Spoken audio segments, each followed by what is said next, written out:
বর্তমান সময়ে আমরা যে সিম ইউজ করি না কেন, আমাদের যে কাঙ্ক্ষিত 4G, সেই 4G স্পিড কিন্তু আমরা পাচ্ছি না। আমাদের প্রত্যেকটা ফোনের মধ্যে এমন একটা সেটিংস রয়েছে, যে সেটিংসের মাধ্যমে আমরা চাইলে ফুল স্পিডে 4G আমরা ইউজ করতে পারবো। তো চলুন দেখে আপনাদেরকে কিভাবে করবেন।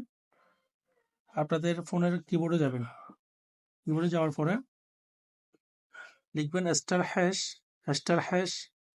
4636#*##* বাস, এই যে ফোন ইনফরমেশন যাবেন। এখানে ক্লিক দেওয়ার পর আপনারা দেখবেন যে এই যে অপশনটা, আপনারা এই অপশনের মধ্যে ক্লিক দিবেন। এখানে দেখেন কি লেখা আছে, আমার উপরে দেখেন, আমার উপরে এই যে আমার এখানে বর্তমান আসা হচ্ছে, দেখেন 2G মানে 2G আছে আমার এখানে। তো আমি এখন এখানে ক্লিক দেওয়ার পর একটু স্ক্রল করে একটু নিচে আসবো। দেখেন এখানে হচ্ছে লাইট অনলিতে ক্লিক করবেন।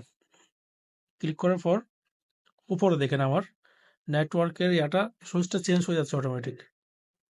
যেখানে আপনি 2G বা 3G পাবেন, সেখানে যখন আপনি এই সেটিংসটা করবেন, করার পর অটোমেটিক দেখবেন যে আপনার এখানে 4G চলে আসছে। আপনার ফোনের মধ্যে 4G চলে আসবে। দেখেন আমারটা এখন 4G চলে আসছে এখানে। তো কাজ হচ্ছে এটুকুই। আপনার এভাবে চাইলে আপনার 4G ইউজ করতে পারবেন। আপনার যে 4Gটা প্রয়োজন, সেই 4Gটা ইউজ করতে পারবেন। যতক্ষণ না আপনার এই 4Gটা অ্যাক্টিভ থাকবে, ততক্ষণ আপনার প্রচুর পরিমাণে 4G ফুল স্পিডে ইউজ করতে পারবেন, এবং আপনার কল আসবে না, আপনার ফোনে কল আসবে না যতক্ষণ এটা অন থাকবে।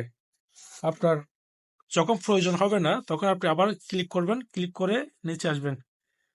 নিচে এসে এই যে দেখেন, এই যে এই অপশনে এগুলো যে কোনো একটাতে ক্লিক করে আপনি অন করে দিবেন।